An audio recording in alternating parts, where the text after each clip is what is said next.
All right, so hello everybody. Welcome back to our whole training sessions. Today, I'm very happy to reintroduce Dr. Avik Roy, who is a postdoctoral research associate working at the National Center for Supercomputing Applications.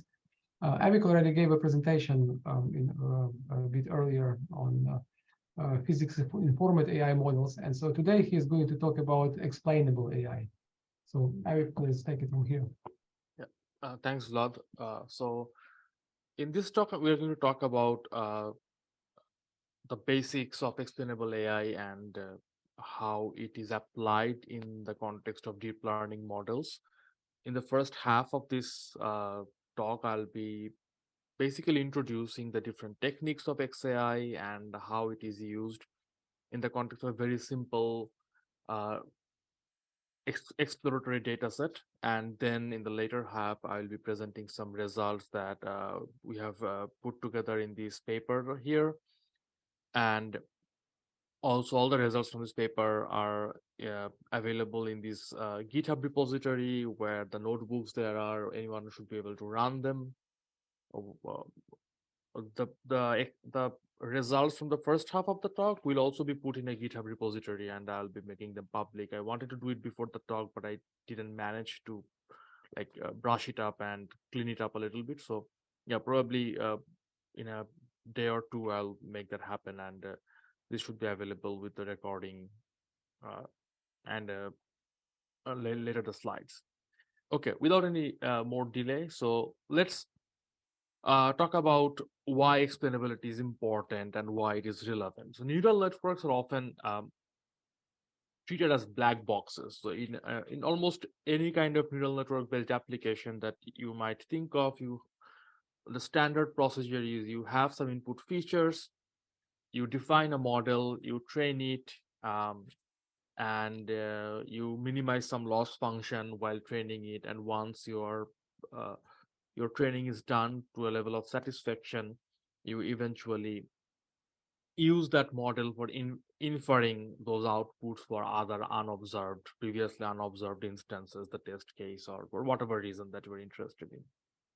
But in the entire process, what we often don't get to explore is the whys and the hows of these models, like why the neural network is giving you a output and how it is doing so. That remains a mystery because the neural network has, in many cases, um, at least thousands of parameters. And even as we are just talking before the presentation started, for example, models like ChatGPT have billions of parameters and probably will have trillions of parameters. So it's very hard to track all of them and make sense of what each one of them are doing and what is happening across the different layers inside the neural network. So explainable AI is trying to break this paradigm and introduce a deep learning ecosystem. It is a very broad term that includes practices in both in model building, model training, and model using, like using of those models, and in a fashion that tries to understand how the model actually works, what input features have the largest contribution towards the outputs that we see, how the information is propagated across the different layers, how the neural network learns some stuff that we as people are more interested in, stuff like that. So as I was mentioning, why care about explainability? So it to some extent it depends on the field of application. If you're talking about a recommender system for Netflix, you probably don't care about XAI much because it doesn't really matter uh, if you give away a slightly misleading recommendation. But there are many cases where we are uh, um, creating AI driven applications, and it is very important for us to make those AI driven applications reliable. For example, in healthcare, in autonomous vehicles, in some cases in market prediction, we want to understand what drives those AI models and how they actually make those predictions that they do. Most importantly, we want to make AI intelligible for humans. So as a human user of an AI model, I want to know or I want to understand why an AI model is doing the work that it is doing. Why is it making a prediction that it is making? And this can also be extended to informed model building. So in many ways, model optimization is a task that requires a lot of heuristic and computationally expensive processes, but with the help of explainability, that task can be made easier, and you can make leaner, faster, and robust models. Those models can perform almost as well as any bulkier model that you started with, but using explainability, you can actually make them better. There is also a debate that concerns explainability and performance. In our typical understanding of how machine learning works, more complex models typically perform better, but they are harder to interpret. So this is a nice doodle that you can see. That's from the AWS docs. You can see simple models like linear regression or decision trees. They typically perform poorly on more complex data sets, but they're very highly interpretable. You can just simply look into it and understand what they're trying to do, what features are important, and how this is fitting. The math is well established, robust, and the understandability is also very clear. But if you go to models like neural networks that has like hundreds of thousands or millions of parameters, it becomes very difficult to actually explain them. They perform really well in many cases, but you don't get to understand the model as much. So modern research in XAI actually aims to bridge this gap. So we want to do, so XAI actually tries to answer this question, that blue question mark that I'm trying to put in there in the doodle. Like what kind of approaches that we can adopt so that the performance is still satisfactory, but the interpretability aspect of deep neural network based models get better. And this has led to a trend in increasing number of research. So this is a graph that shows how many scientific publications actually use the term XAI in its context across the years, and you can see there has been over the years there has been like a boost in interest in XAI, not only in terms of developing XAI methods, but also in their application. So you can see, and the XAI toolbox, it right now consists of many different techniques, and some techniques use performance deviation based methods, and there are methods that use local linear surrogate models and feature importance attribution. In some cases, we tend to use principal component analysis on, especially on neural embeddings. So when information passes through neural networks in the hidden layers, it can create an internal representation, and by looking at the principal components of those, you can try to understand what it is learning in those places. And also there has been attempts to build complex models whose building blocks are white box models. White box models are something that is transparent and you can actually interpret them easily, and using those models uh, as building blocks, you can try to build better and more complex models while still maintaining their interpretability. And there are many more. So it actually, as you can see, it's a recent topic of wide interest across different communities in CS, in computer vision, in medical science, and also in physics, where I particularly work on. So let's try to see what tools we have at hand and what they tell us. And we will start with a very simple exercise. We are going to take this iris data set. You can probably access this data set using the sklearn, scikit-learn, is the standard scikit-learn library. It's a very simple model. Probably there are like 120 data points in there, and it consists of 3 different classes of flowers. As you can see, they're setosa, virginica, and versicolor. And we are trying to classify or identify the type of the flower by looking at 4 features.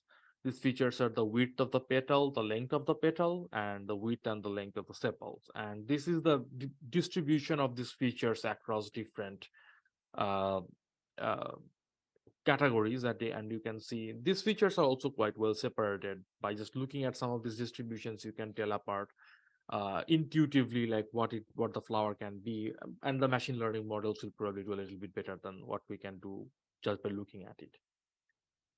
So at first we want to see how we can build a model that is inherently explainable, and the one that I chose in this case is called logistic regression.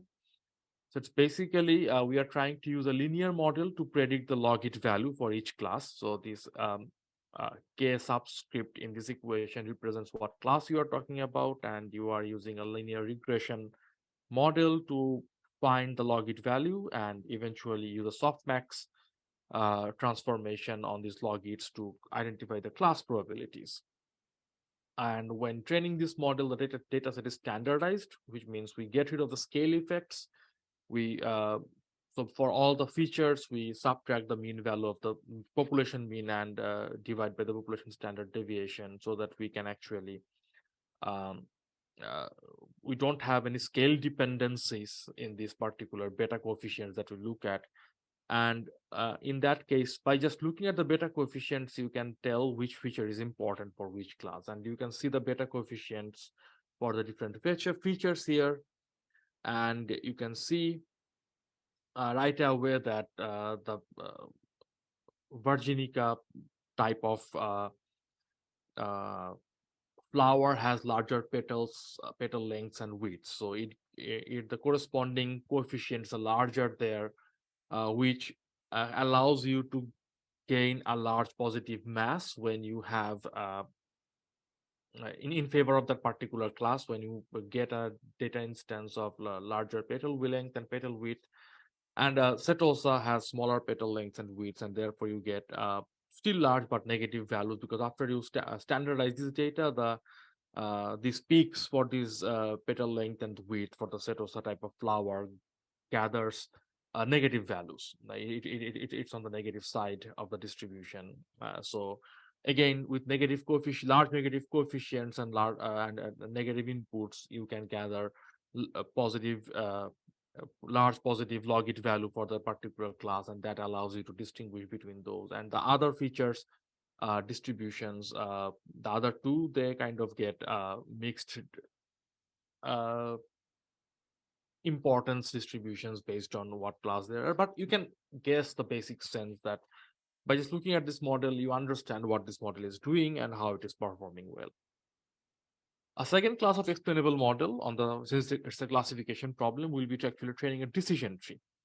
So a decision tree splits the data set according to some threshold on the features, and it does it by looking at the maximum gain on something called the Gini coefficient.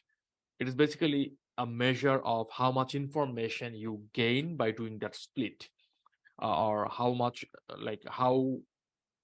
you reduce the impurity of the distribution by making that split. So whenever you have the feature that gives you the largest Gini, the largest gain in this Gini impurity in terms of the largest average decrease in this Gini quantity will be the feature that we do the split upon. And in this, since it's a decision tree model, it does not require any standardization per se, and but it is very easy to overfit those models. So I trained the model that the depth of the tree should not be more than 3, and as you can see, I reduced it to a 3-layer tree. Uh, and if you have a small tree, the decision diagram itself can be visualized. As you can see here, you can see where it is making those cuts, and you can see x2 and x3, which are the petal length and petal width. They're like the variables that the tree determines to make cuts on. And we saw earlier that those are the most expressive distributions. So you can also, from these models, they also come with an additional bonus, which is it gives you a feature importance list based on something called permutation feature importance, that basically tells you how the model's performance degrades when you randomly permute a particular feature across the entire data set. And by looking at those changes, you can understand how much important that feature is.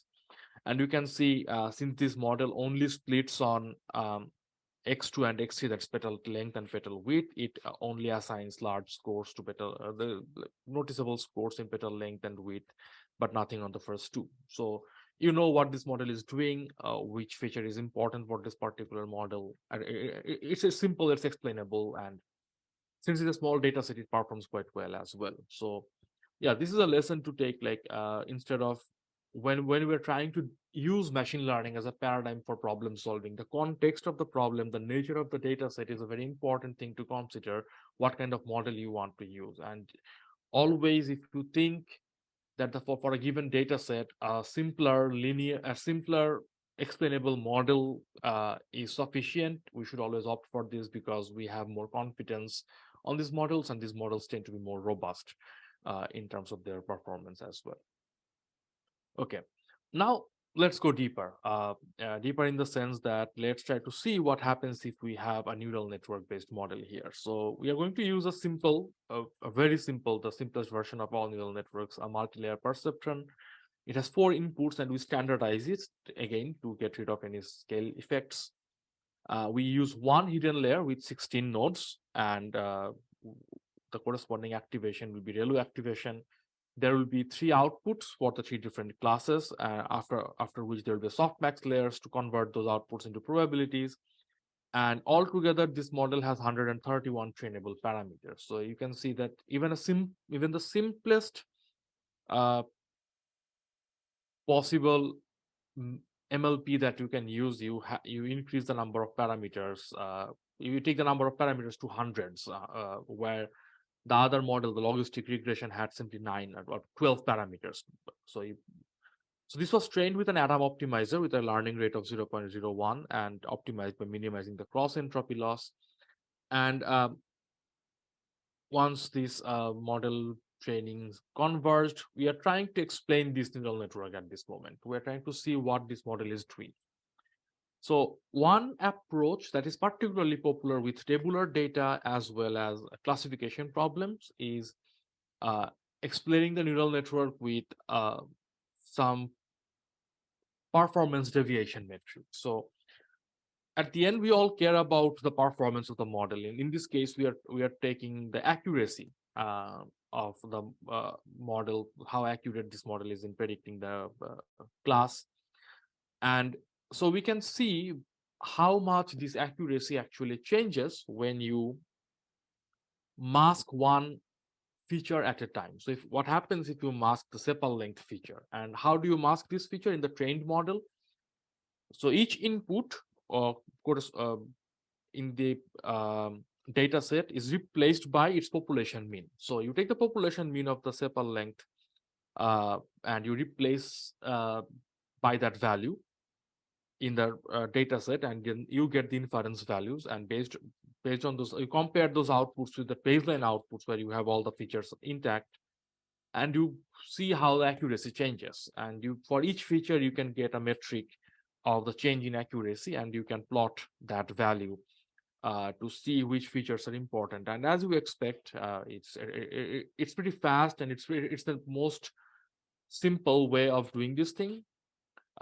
But it also gives you a very good idea about what features are important for the entire data set or so. But it has 2 major limitations. It does not offer any local explanation. Local explanation, by local explanation, it means we want to understand sample-wise explanation. So it tells you it gives you an overview of the entire data set, but what happens for a specific sample, you cannot predict it from here, because you are simply trying to guess the importance of a particular feature by observing the change in the performance metric, which is an average over the entire data set. And also, there can be large changes in predictions, which may be ignored when class assignments are identical. For example, let's say for a given instance, the original prediction was 0.8, 0.1, and 0.1 for the 3 different classes, but you make some changes, you probably have hidden one of those one of these four features, and then you get a prediction of 0.6, 0.2, 0.2. But this will not contribute to the change in accuracy because it will still have the same class assignment. So this does not really give you the full picture. But this is a very good starting point. And if all you care about is getting an overview of which features are important in the context of the given data set, this is a very good starting point. You can simply do it by training a very naive model and see what features are giving you the most important, the largest changes in performance deviation, and you can use that as a guideline for feature selection. But we want to do better, and one way of doing better is called these Shapley additive explanations. We fondly call it SHAP. It's a game theoretic approach to explain the contribution of each feature, and it is very well explained in this paper. It's probably one of the most popular and one of the most well-used explanation method. But this method itself is quite complicated. So I'm going to take a couple of slides to actually explain what's happening in here. So you are trying to explain this model output f of x, and this is a local method, which means you are actually trying to explain each single instance of your data set. So for each data set, this will actually be a different optimization problem of its own. So what's happening here? You take the true model output and you try to explain it by a surrogate model, which has a linear explanation or a linear expansion.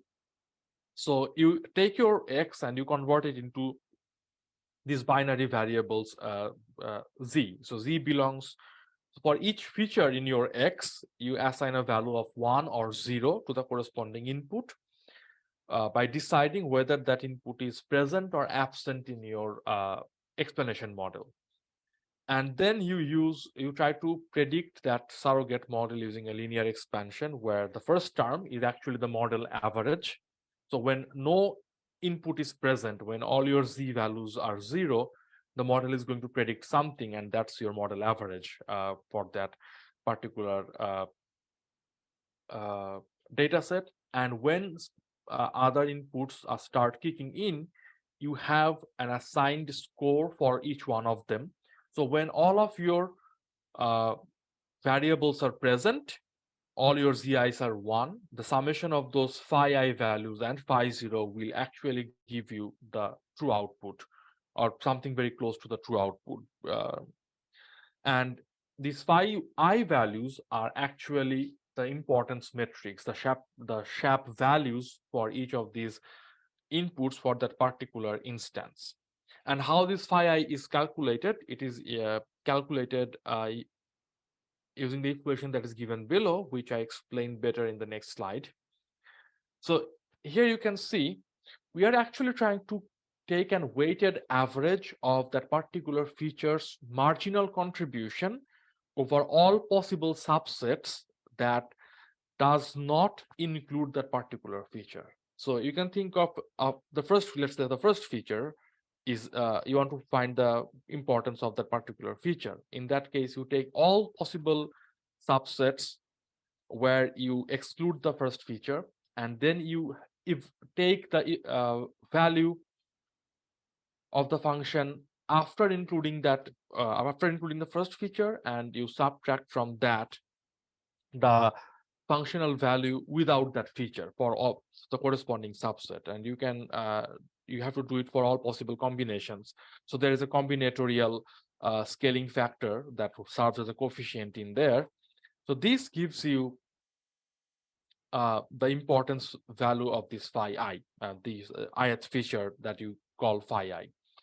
But this entire procedure, as you can understand, is very expensive, and then it requires iterating over 2 to the power m subsets for each sample. So it's not going to work if you want to do it naively. And in the paper that I mentioned in the previous slide, there has been some simplifying techniques that they have introduced. Those are pretty brilliant by themselves and require their own discussions. I won't be going into those, but you can read the paper, and you can also download this library from here. So they also have a very nice library packed together to do all this kind of work. So you can download it and use it for your favorite model and try to see what's happening there. Yeah, so using this particular approach, you can try to see what are the different importances for different features, and you can see those results in here.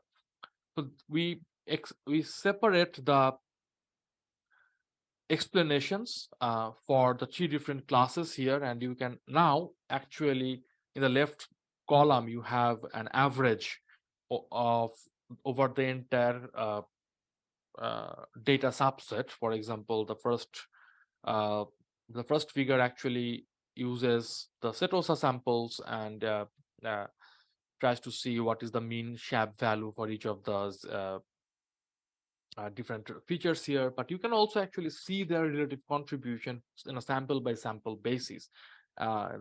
This SHAP library gives you this nice visualization tool where you can see that for a given category, what is the contribution of this particular feature in making that prediction, and it can vary from one sample to another.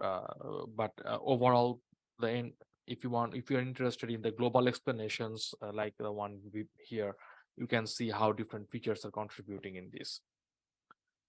So yeah, and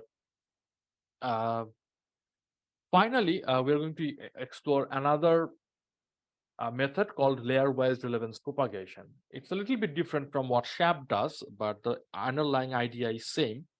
So so what we are doing in SHAP is basically we are trying to assign individual inputs certain values so that when we add them up, we get the model's output value. And those individual values assigned to individual inputs are actually called the SHAP scores. We are doing something very similar here. We take the output of a neural network and we linearly backpropagate it all the way to the input. And when we are backpropagating it, we are actually assigning a relevance score to each node based on how strongly it contributes to the output in the node in the next layer. And eventually, when you do all the way to the input, you get a score assigned to the input value for each of the input features, and you can use that information to understand what's the input for what's the relevance score for the input for the particular feature. So it also allows you to do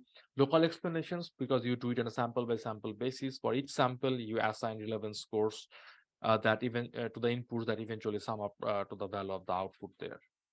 So this equation also requires a little bit of explanation. So as you can see, these R values are actually giving you the relevance score. So we are trying to find the relevance score of node J in the nth layer, and we do it by backpropagating the relevance scores in of all the nodes in the next layer, the n+1th layer. And so how do you do that? So we actually first of all see what is the total contribution of all nodes in layer n towards the kth node in layer n+1, and that's the term in the denominator. And you can see that comes from simply applying the right weights to the right activations. So it's basically a linear sum, with linear weighted sum of the activations that you had in the nth layer and the weights that the neural networks layer in that particular uh, layer that we're talking about. And in top, you are basically trying to see, okay, out of this entire contribution, how much was actually given by the jth node itself. And by that actually is the relative fraction of the relevance of the kth node in the next layer that should be attributed to the jth node in the previous layer. And you sum it over all the nodes in the next layer to get the total relevance in the jth node. So this equation is all complex and difficult, but this implementation is actually pretty simple.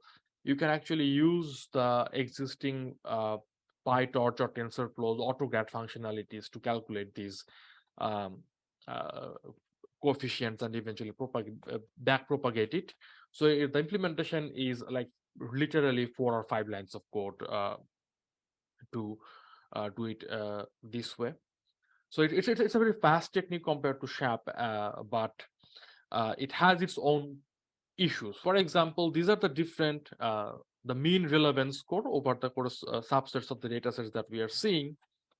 So you have Setosa, versicolor, and virginica, and I'm showing you one difference in particular. For example, in the bottom panel, you have the versicolor SHAP values for the 4 different features, and you have the same from the LRP, the layer-wise relevance propagation, for the versicolor in the top panel, the figure in the middle in the top panel. And you can see there is some sort of difference. For example, petal length, which has the highest SHAP value, has a pretty low score in LRP.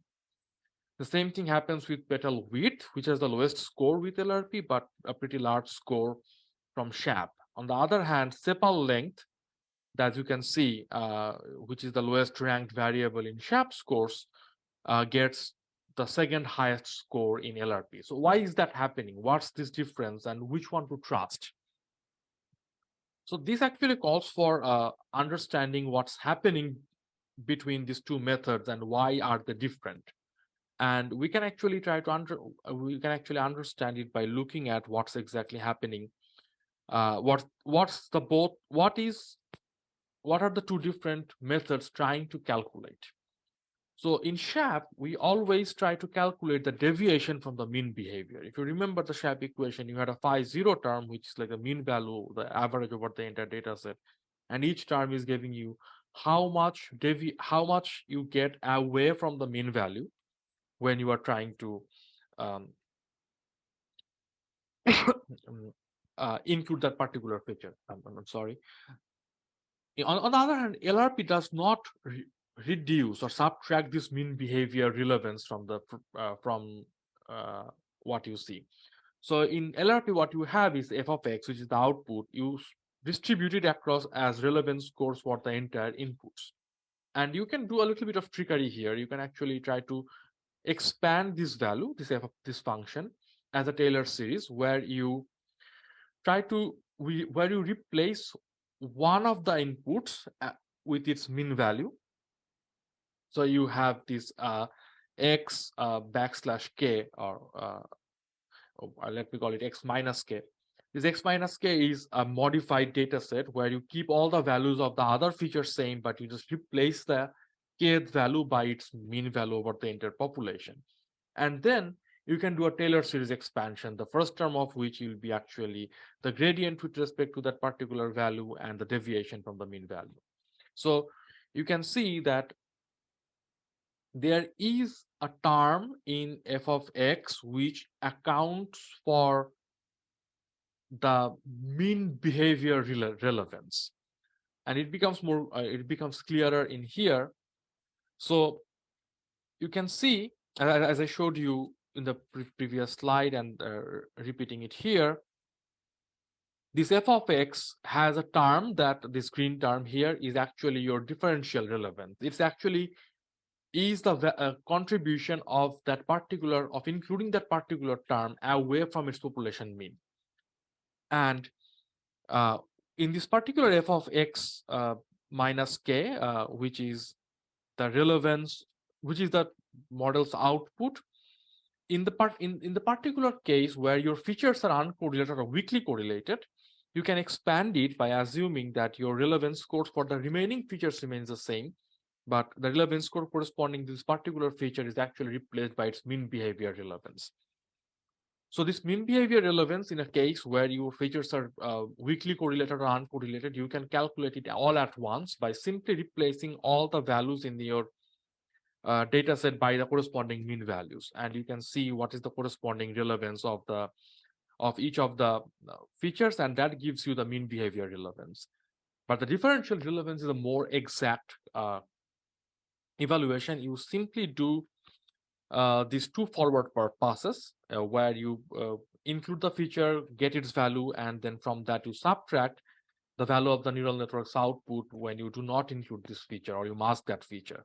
And the difference is actually the differential relevance, which in first order approximation is equal to the gradient time difference term. So we can actually calculate this differential relevance, and we can plot these differences here. And you can see that this has a better resemblance to what we saw with SHAP compared to what we saw with LRP. And the term we are plotting in the x-axis here is called the MAD relevance score. MAD stands for mean absolute differential relevance score.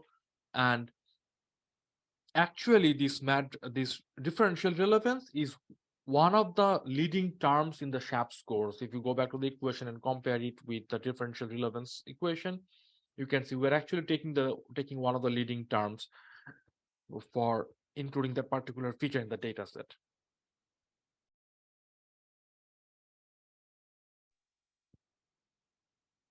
So yeah, as you can see, we do not definitely we do not get back the exact same ordering as SHAP because it's an approximation of SHAP values, but we can do it much faster, and the approximations about the relative weights are actually very similar.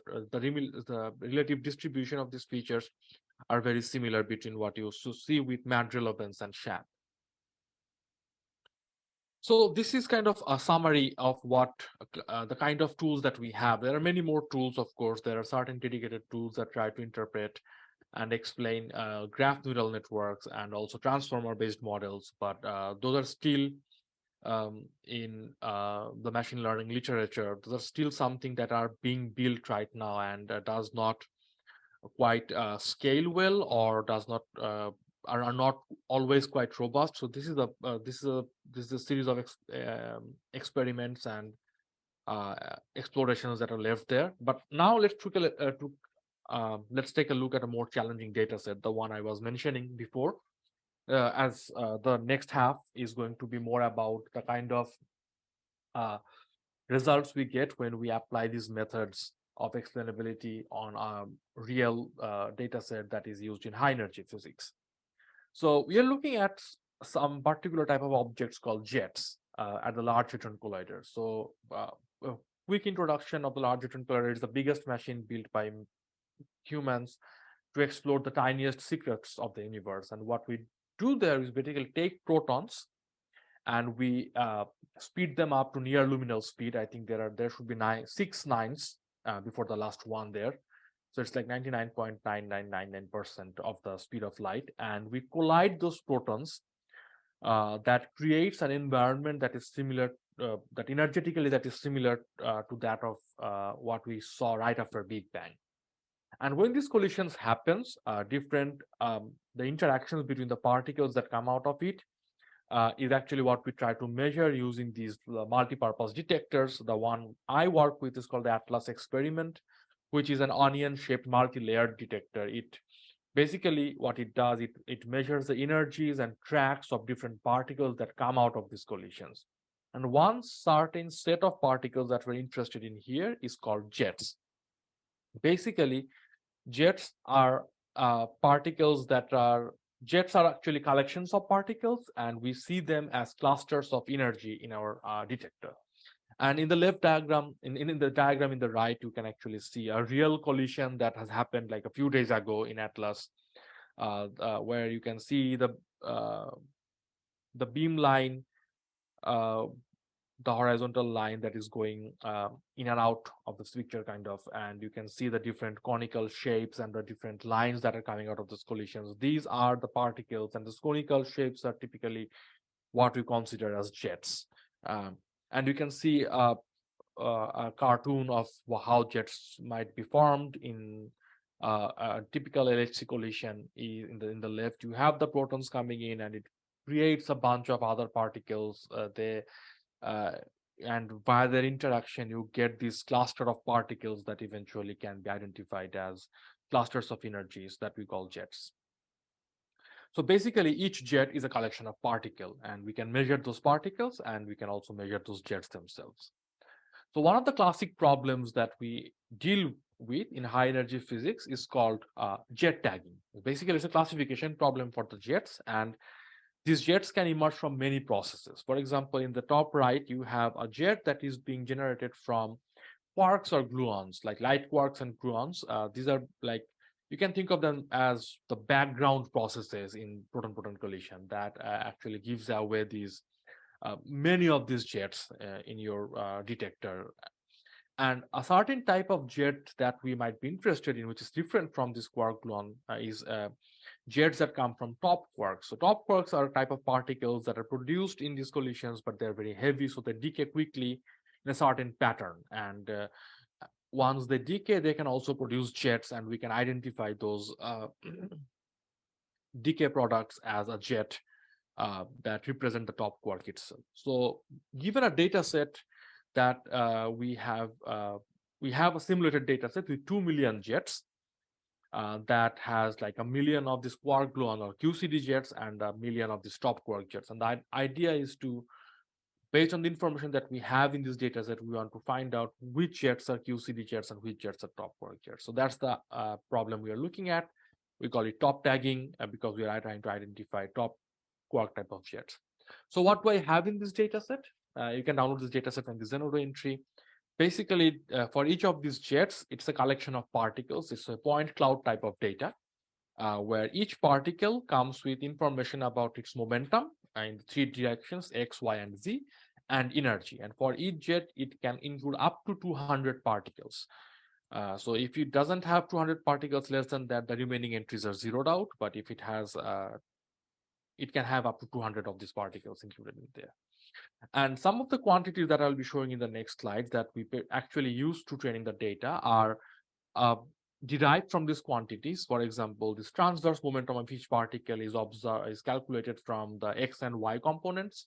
So it's basically the component of the momentum that lies on the transverse plane perpendicular to the collision axis. So the protons are coming in the Z axis, and you are looking at the momentum in the XY plane.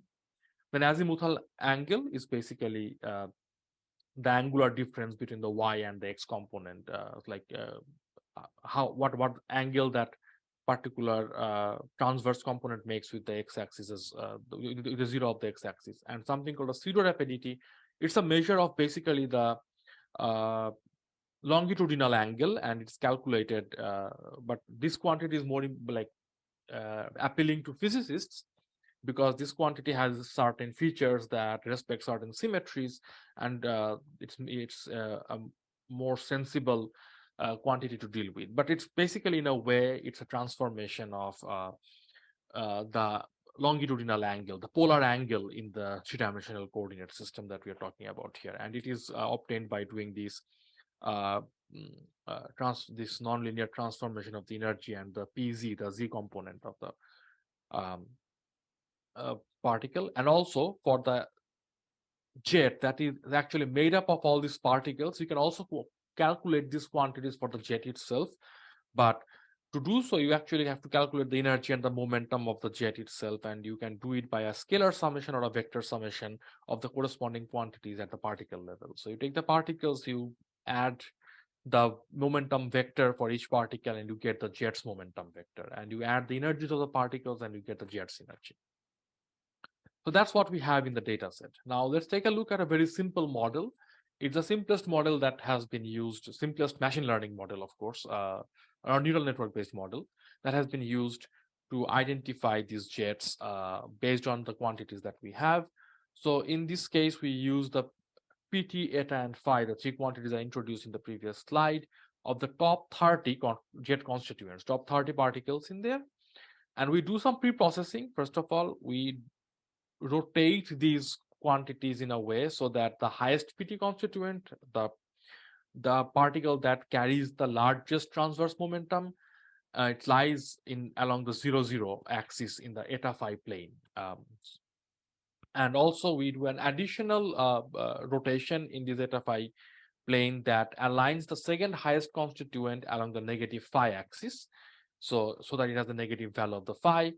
And the PT values of individual jets is scaled by a factor of 1/1700. This was arbitrarily chosen, but this is done to make sure that your numerical inputs for the eta, phi, and PT are of the same order. And this is basically the architecture. You see the performance and the ROC of the area under the curve for the ROC curve is also given here. And so basically, this is a very simple architecture. And now let's try to take this architecture, train the model, and see what we can learn about this model from the explainability tools that we have investigated. So we looked at the delta AUC scores. So it's basically a performance deviation metric, but instead of taking the accuracy, we are taking the AUC score, which is a more comprehensive representation of a binary classification's performance. So we take the AUC score and the change in AUC scores, and we also take the SHAP scores for the signal jets, and you can see they have a pretty similar distributions here. So some of the variables that show right at the top is phi1, the the azimuthal angle distribution after pre-processing, of course, of the first of the second most energetic constituent, and you can see the phi1 distribution has some distinct shape between signal and background, the QCD and top jets, which actually can tell you why this is an important feature. And this also happens with eta2, which is the third most energetic content, and the eta value, it also appears pretty high in the list, as you can see. One of the things that appears down the list is called PT0, which is the transverse momentum of the most energetic component, and you can see why it is less important, because the shapes, there is some distinction. There is a larger tail for the background compared to the signal, but you can see that the shapes are not very different, so you really cannot tell apart just by looking at PT0 if it is a signal or a background jet. So it makes sense from a physical standpoint, like we are seeing the right kind of features being ranked at the highest, the most important features in this particular network. So we took a stab at delta AUC and SHAP scores. Now let's take a look at relevance scores. Now, if you take a look at the relevance score, and that's pretty interesting, you can see that almost all the variables that make the top of the list are PT variables, the transverse momentum variables. You have PT0, PT1, all the way to PT8, and only phi1 makes it in between. So basically, these are the variables that, according to the layer-wise relevance propagation scheme, are most important. The question is, why so? What is happening here, and do they actually have any kind of expressive power? And if we actually look at those distributions and their pairwise correlations that you can see in the leftmost diagram here, you can see that these variables do not have strong correlation with other variables, and also these variables do not have a strong expressive shape. So why are these variables right at the top there? And why layer-wise relevance propagation is giving me these large values for these particular variables that are not expressive at all? And the answer actually we get from the distribution of the mean behavior relevance scores. As I mentioned before, if your features are relatively weakly correlated, you can calculate the mean behavior relevance score by doing a single pass of the network. And that's exactly the case that we have here. And you can see that the mean behavior relevance score exactly has a very similar distribution type compared to what you saw in the previous slide. So the PT values are actually carrying their mean behavior relevance score to the relevance scores, and that's why they are getting very large relevance scores assigned to them, although that score itself does not tell how expressive or how informative that particular feature is in making the decision that the network is trying to make. On the other hand, if you take the match relevance scores, you can see that we actually regain the importance of those phi and eta variables with occasional appearances from the PT variables. Again, this is not exactly, this is not right away an exact SHAP calculation, but it is in principle right there. It recovers the relative ranking of the different variables, gives phi1 the largest ranking right at the top there. And that's reassuring that you are actually getting a better sense of feature importance with the MAD relevance score. Now, let's take a look at something that I haven't explained in the previous part. We call this neural activation pattern, neuron activation patterns, the NAPs. So what happens here is the feature importances are cool, and we understand what features are important, but they don't reveal any information about the model's inner workings. So they don't tell you like which nodes are being activated at which layer and how the information is being propagated from one layer to another. So one way of visualizing it is basically trying to um, see what is the relative strength of different nodes in a given layer with respect to the largest activity that you can see in there. So that's what we are trying to visualize with this relative neural activity score, which actually for a given subset of the data, you uh, take the cumulative sum of the activation scores for all the events or all the inputs in your data set, and you normalize with respect to the node that has the largest cumulative RNA score in there. And you can do it on a layer by layer basis. And what we are showing here is basically the RNA score for the two different kinds of jets that we are looking. So for each jet, it's a positive number, but we project the background jets as negative numbers in this particular diagram so that we can actually see them side by side. And you can see um, some interesting patterns in here. So first of all, by looking at the RNA score, you can get a sense of how sparse the model is. And you can do it in a heuristic manner. You can calculate the fractional number of nodes that has an RNA score of less than, let's say, 0.2. And with that particular measurement, we see that the model happens to be very sparse. The sparsity lies at 0.7, which means on an average, 70% of the nodes are not as much contributing to the remaining 30% of the nodes in there to propagate the information from one layer to another. And which means you can actually simplify the model. You probably don't need those many nodes in those hidden layers, and you can actually make it simpler. And another aspect of this RNA, this NAP diagram, when you look at the RNA scores at the very last layers, which is zoomed in the bottom panel there, you can see that by the time the information is propagated up to layer 3, the nodes that represent signal type of jets are very different from the nodes that are representing information for background type of jets, which means by the time the information gets propagated to layer 3, you have this disentanglement between the two types of jets, which is exactly what you care about in this particular problem.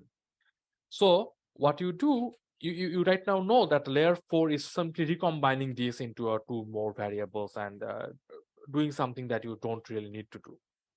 So you can simplify this model. So we took this model, we retrained a variant of it with, instead of having 300 and 100 nodes, we only took 120, 40, and 6 nodes, got rid of the fourth layer.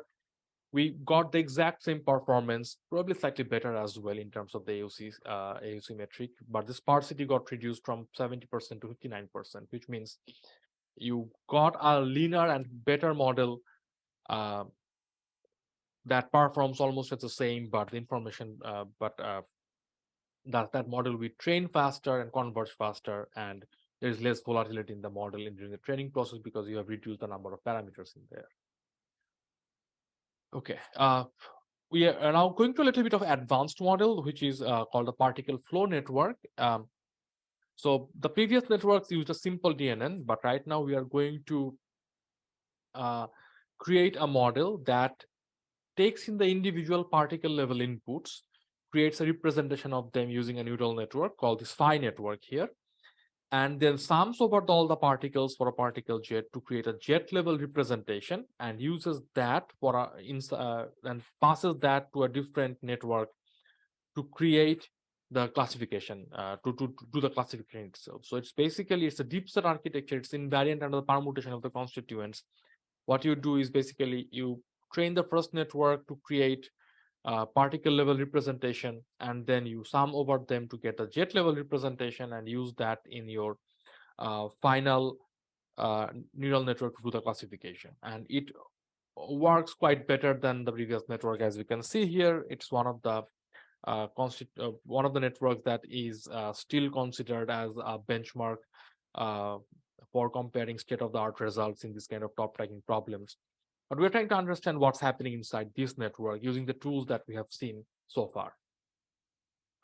So let's take a look at the NAP diagrams first in this particle flow network, and what do they tell us.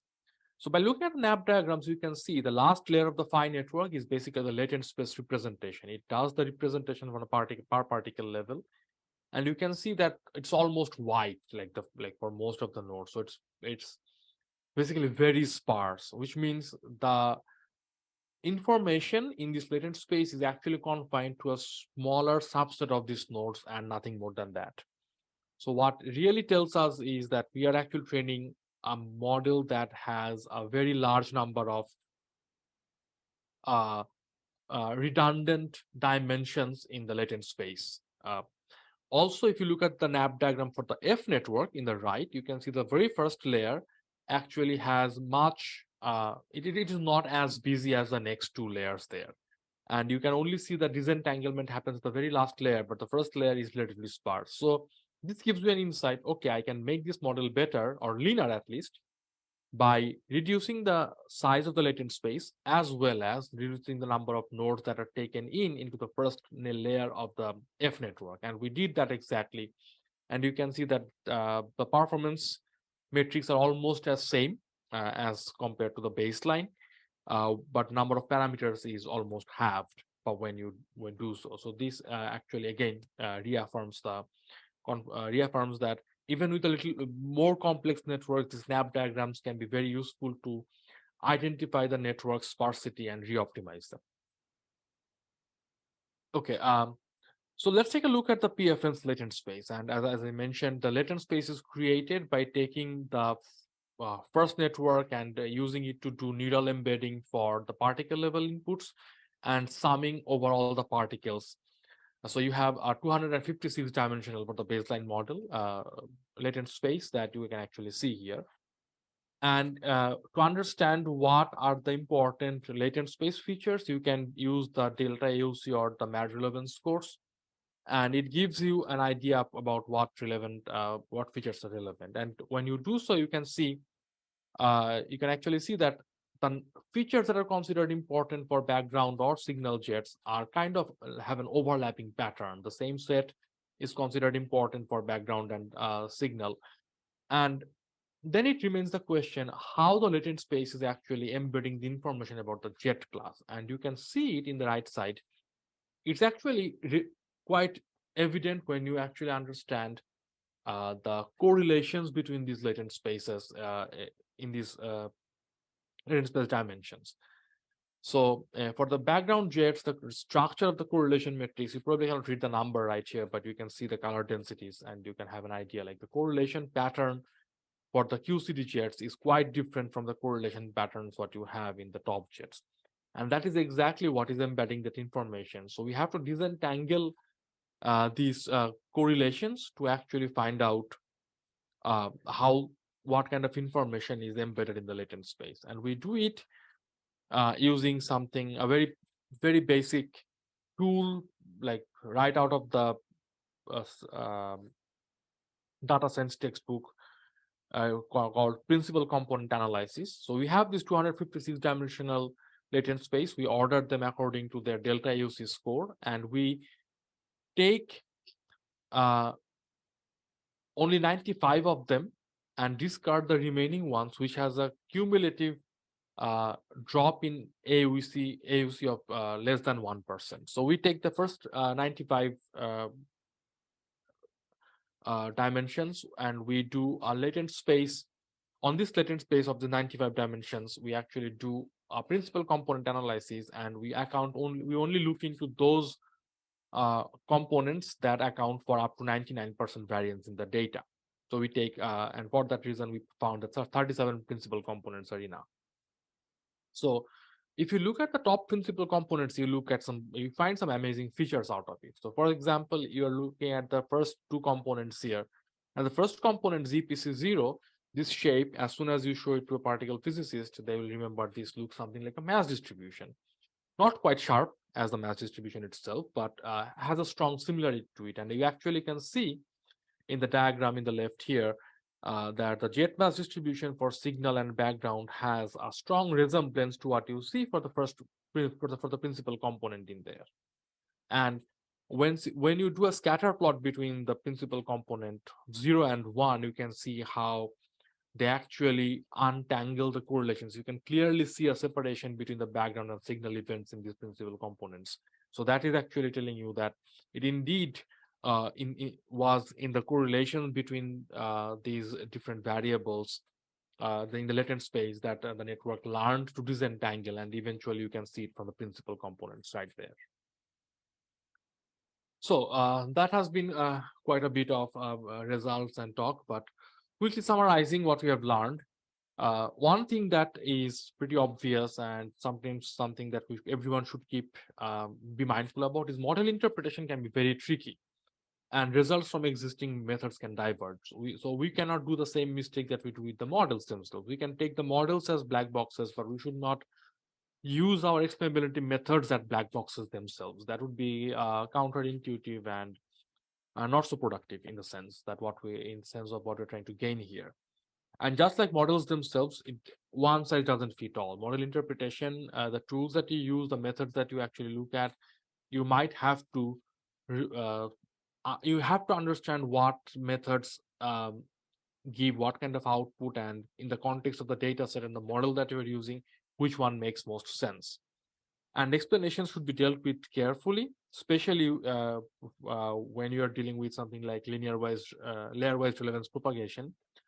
And this can be especially intriguing when you have highly correlated inputs, when you have models that concurrently treat categorical and continuous features, and if you have models that whose inputs can span over multiple orders of magnitude. So some of these problems can be dealt with by doing pre-processing, but it is not always done, and it is not always obvious what kind of pre-processing should be done based on the application. So nevertheless, your model might be performing well, but you need to be careful about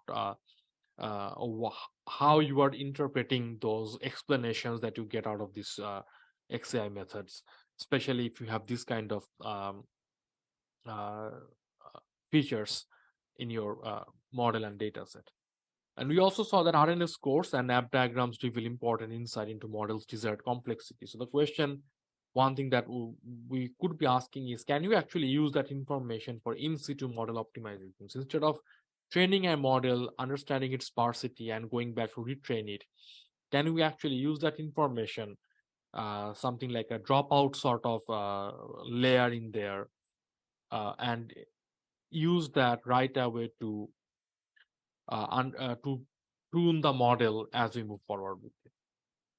And finally, latent spaces can be very interesting. They can mimic physical features in and it's interesting, can they actually do that also in some more general settings? For example, if you have a multi-class classification problem in where you have different kinds of jets, not only QCD and top quark, but maybe for other particles as well.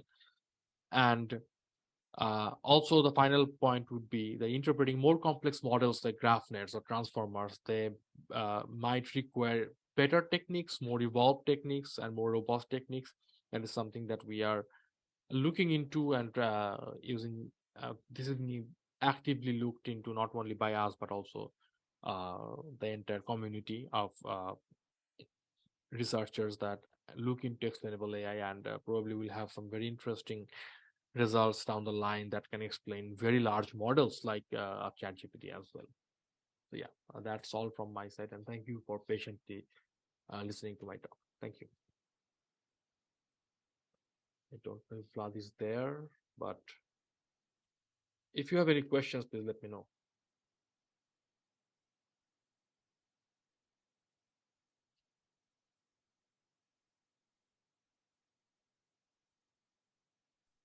So what's kind of the largest models that you can actually handle with these type of methods? I mean, the ones you had were not quite that I could write them down on a piece of paper, but they were definitely very, very small by today's standards, I would guess, for many applications. Yes.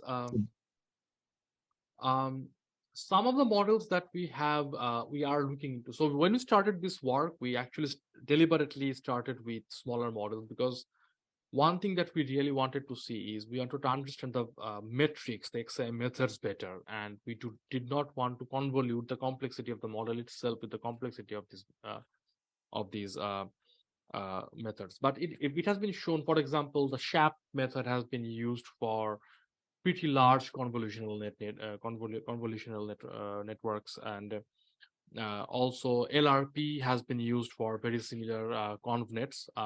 Both these models actually emerged primarily for computer vision applications. So computer vision model wise, they have been used to pretty large models that has somewhat between 500,000 to maybe a couple million parameters. So Yeah, and right now we are looking into using these tools to understand a transformer-based model for top tagging that uses like 4 million parameters. So yeah, I think the methodologies themselves do not have any strict dependence on the number of parameters, but their implementation might get tricky, and the approximations made to make them scalable might not hold when you go to very large models, and that's one of the challenges.